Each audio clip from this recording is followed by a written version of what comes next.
This idea of social practice is one that a lot of theorists and critics have talked about and tried to frame.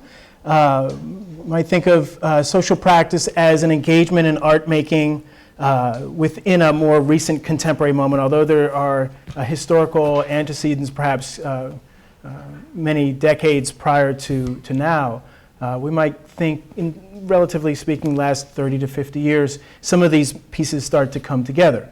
But one person who I've looked at to help theorize this notion of social practice is educator and artist Pablo Helguera. Helguera says, unlike social work that aims for betterment of humanity, defending human dignity, and strengthening human relationships, a socially engaged artist may subscribe to those same values, but make work that ironizes, problematizes, and even enhances the tensions around those subjects in order to provoke reflection. So it's that end part of the phrase, to provoke reflection, that I bring into the classroom, or that I try to center some of my work or my work around, this idea of what might we do to provoke reflection not only in other people but also in myself. Perhaps the work becomes a provocation in that sense. And why would we want to do that? Well, Helguera says we want to do that perhaps to discover something in the process. You know, these artists, he considers them, he renames them free agents, if you will. They insert themselves into the most unexpected social environments. And they do so in ways that break away from disciplinary boundaries, hoping to discover something new in the process. So the idea of inserting oneself into an unexpected place, or to perform a certain engaged, or a certain behavior, or a certain interaction when it's not expected, we would do that hoping to discover something in the process. So these two terms, socially engaged art and social practice, are connected. Helguera prefers socially engaged art because it still has that word art in it. He shortens it to be SEA. But this idea of social practice is a wider range, is a term that seems to be a bit more more widely encompassing of the range of practices that might fit those definitions. So to go on, just a couple of more bits from Helguera. Again, there are other folks like Clara Bishop and Grant Kester and other folks who theorize and talk about socially engaged art, but I find Helguera's approach quite useful.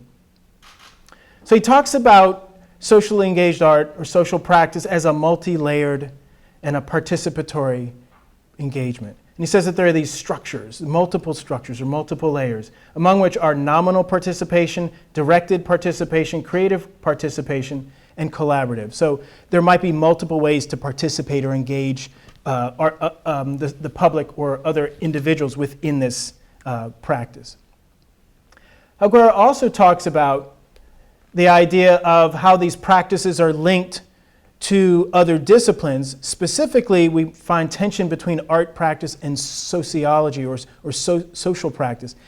But that trying to make sense of those tensions and say it's more art, it's like 85% this, or 16% of this and something, that's not what he's talking about. He says we want to stay in that unresolved space. It comes at us perhaps through a sense of art practices and disciplinary considerations, but that we want it to remain in that unresolved space. We want it to be a bit messy. So here's a bit of a longer one, and then we'll move beyond some of the theorizing. Helguera says, social interaction occupies a central and inextricable part of any socially engaged artwork.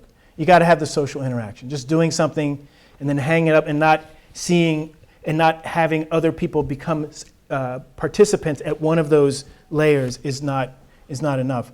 Although one might argue that any artwork is a socially engaged practice.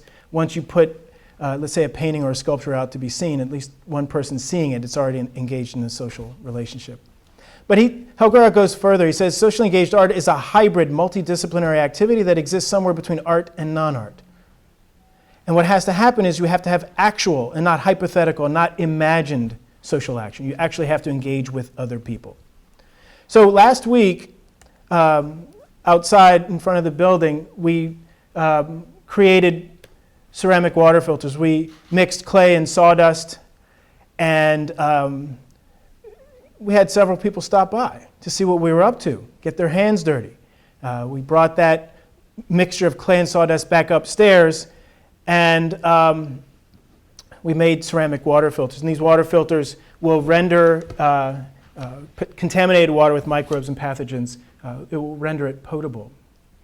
And so this practice of performing the construction and the production of ceramic water filters fits within Helguera's notion of socially engaged art.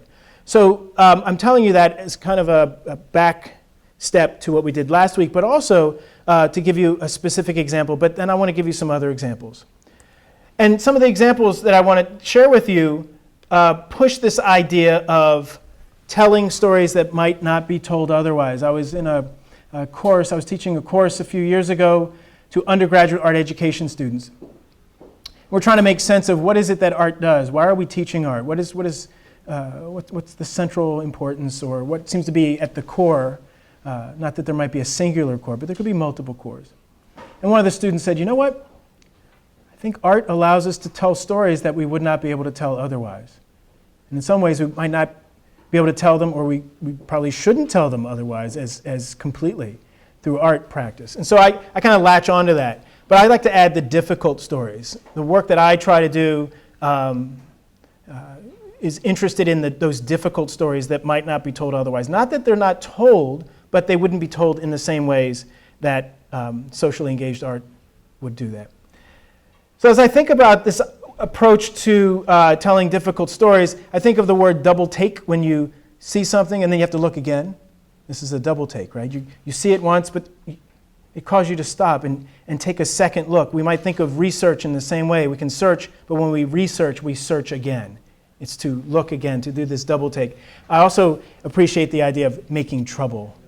Not only the idea of troubling something through the making of objects or the making of experiences or making of social actions, but the making of trouble in the idea of troubling things that others have made, whether they be objects or social constructs or ideologies. So it's this idea of troublemaking and making trouble that I like to play with. And this still image is from one of the Marx Brothers films where Harpo and Groucho, essentially the mirror breaks and they're mirroring each other.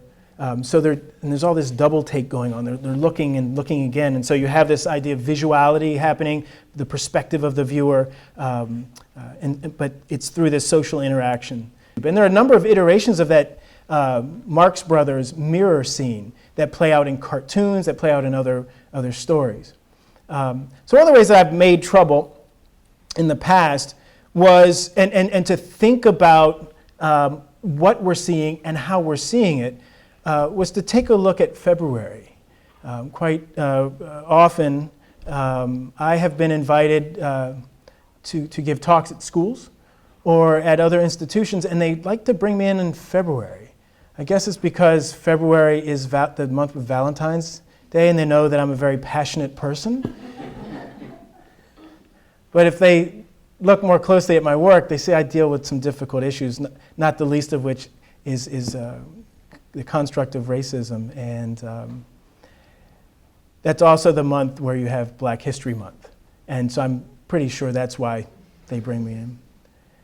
So if we look at February a bit differently, if we engage with that month, not only is it the month where let's look at a specific group of others, which suggests there's another construct against which we're situating African Americans, but also the idea of February being the month for Valentine's Day. It's the shortest month of the year, and the shortest month of the year is the year we say, go tell other people how much you love them. I mean, you would think a month with 31 days would be a better choice for that, or maybe all year long. We should think in more passionate and considerate ways. So this is the work I did a number of years ago that revolved around those two concepts.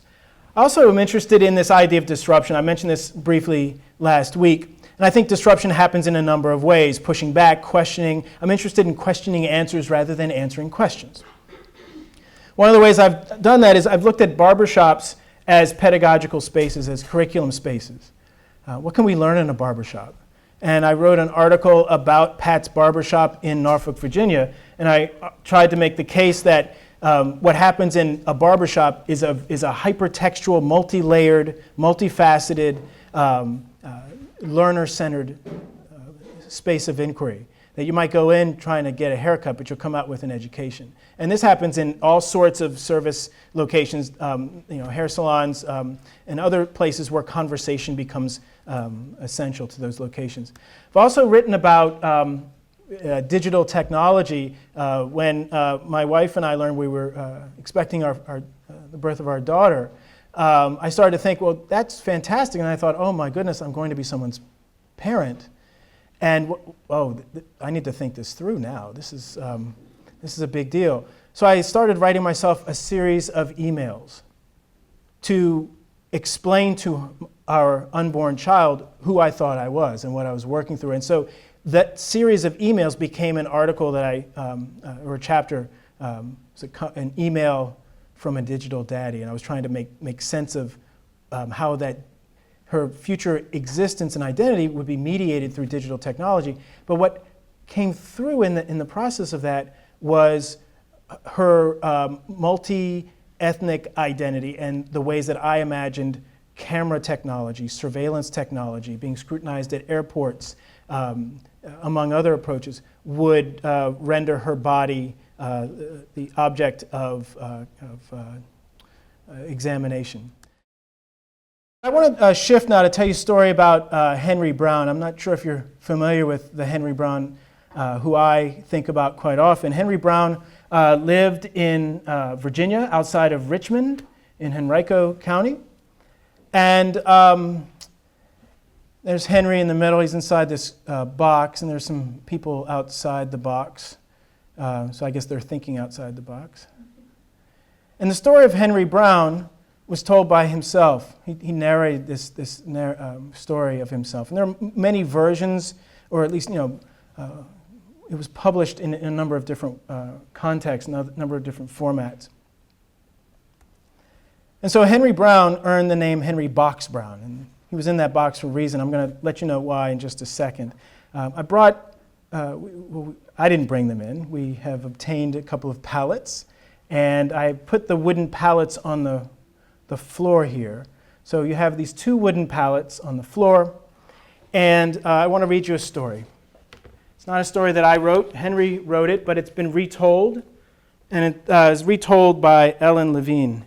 And the story is Henry's Freedom Box, a true story from the Underground Railroad. The reason that I'm reading this to you on these pallets, what you see are two pallets and this book that I put on a sidewalk in the middle of campus last year. And I let it sit there for 10 minutes or so. And then I sat on the pallets and I read this story the way I'm going to read it to you. And people walked by. Some of them stopped and listened, and others did not. Henry's Freedom Box. Henry Brown wasn't sure how old he was. Henry was a slave, and slaves weren't allowed to know their birthdays. Henry and his brothers and sisters worked in the big house where the master lived. Henry's master had been good to Henry and his family, but Henry's mother knew things could change. Do you see those leaves blowing in the wind?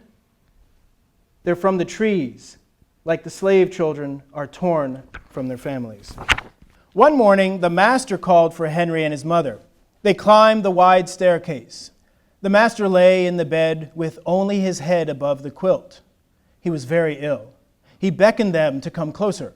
Some slaves were freed by their owners. Henry's heart beat fast. Maybe the master would set him free. But the master said, "You're a good worker, Henry. I'm giving you to my son. You must obey him and never tell a lie." "I will mail myself to a place where there are no slaves," he said. "Henry, are you all right in there?" "All right," he answered. The cover was pried open. Henry stretched and stood up. 4 men smiled at him. "Welcome to Philadelphia." At last, Henry had a birthday. March 30, 1849, his first day of freedom. And from that day on, he also had a middle name. Everyone called him Henry Box Brown. So this is the story of Henry Box Brown as told in a children's book by Ellen Levine, and it was illustrated by Kadir Nelson. Why did I read that story to you? Well, I wanted you to hear the story of Henry Box Brown, not the way that he told it, but the way that it was retold for children. That's a children's book. It's meant to be a children's book. It's meant for children to hear that story. And it's a story that I've read as a bedtime story to our daughter. There are different versions of Henry's Freedom Box, different children's versions and different adult versions of telling that story. There are art approaches too. There's a monument to Henry Brown in Richmond, Virginia. And this is a sculpture made out of metal, the same dimensions as that box that Henry was in. And etched in the ground it says, "In a wooden crate similar to this one, Henry Brown, a Richmond tobacco worker, made the journey from slavery to freedom in 1849. And that box is interesting because the lid is off, as you saw in the previous image, but one side is open. And it's open with a silhouette of a man crouched down. Now, Henry Brown was 5'8".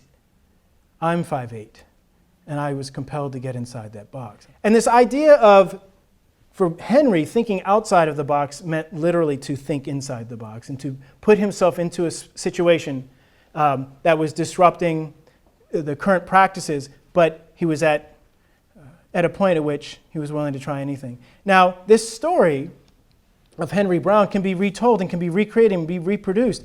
And there are some folks who, I make these connections. The image on the left is actually someone who is trying to get themselves out of a particular situation, putting themselves inside a suitcase and mailing oneself out of a horrible situation. The image on the right is actually a white student in blackface as a Halloween costume going as Henry Box Brown. Now, both of these images relate directly to the Henry Box Brown story for me, but in different ways. They can be unpacked, no pun intended, to deal with various levels of class, of identity, of social situation, of systems of oppression, and expectations. This idea of reading in public places, just like I did with the Henry Brown work last year and also here, I think is an important piece to consider. And the way in which we read to children, I think, is important. Words are very important. Words are powerful. There are games that we play through social media in public spaces, like Words with Friends. I play this game quite often. But there are some words that are unacceptable. You think, what? There's some words that aren't, well, if you misspell it, that's probably unacceptable. Negro is an unacceptable term in Words with Friends. Really? Because that's a term I think people need to deal with and address and unpack. Asian is also an unacceptable term in Words with Friends. Now, I find these two examples interesting for the kind of work that I'm doing. But there are some other words that are acceptable, and really big words matter. And just like socially engaged art that moves away from the materiality and more to the conceptual and the experiential, moving from specific labels to larger concepts and constructs seems to be of more value to Words with Friends as well. For example, conceptualizing can earn you 1,469 points. That's a lot of points. So maybe there's something in conceptualizing that we need to do. So how do we conceptualize telling difficult stories? Another children's book, Goodnight Moon, you might be familiar with this. Goodnight Moon. Goodnight cow jumping over the moon. There's this interesting repetition. Well, Larry Wilmore created a version of Goodnight Moon. He called it Goodnight Slavery. Larry Wilmore was a talk show, spin-off from the Jon Stewart show. And so this show with Larry Wilmore, he decided one of the skits that he did was to create a children's book called Goodnight Slavery, inspired by the Texas legislature and the Texas Education Board changing the curriculum and changing certain terms, moving the term the transatlantic slave trade and renaming it the transatlantic triangular trade. And so he has this entire piece where he pulls apart that movement, essentially whitewashing history. And so what you see there are lines from the book. In a big red state, There was a textbook and a debate, and too many knaves in one big cave, and a book that is shut, and a past full of smut, and a cranky conservative with a stick up his butt. Good night, slavery. Good night, bravery. Good night to things we find unsavory.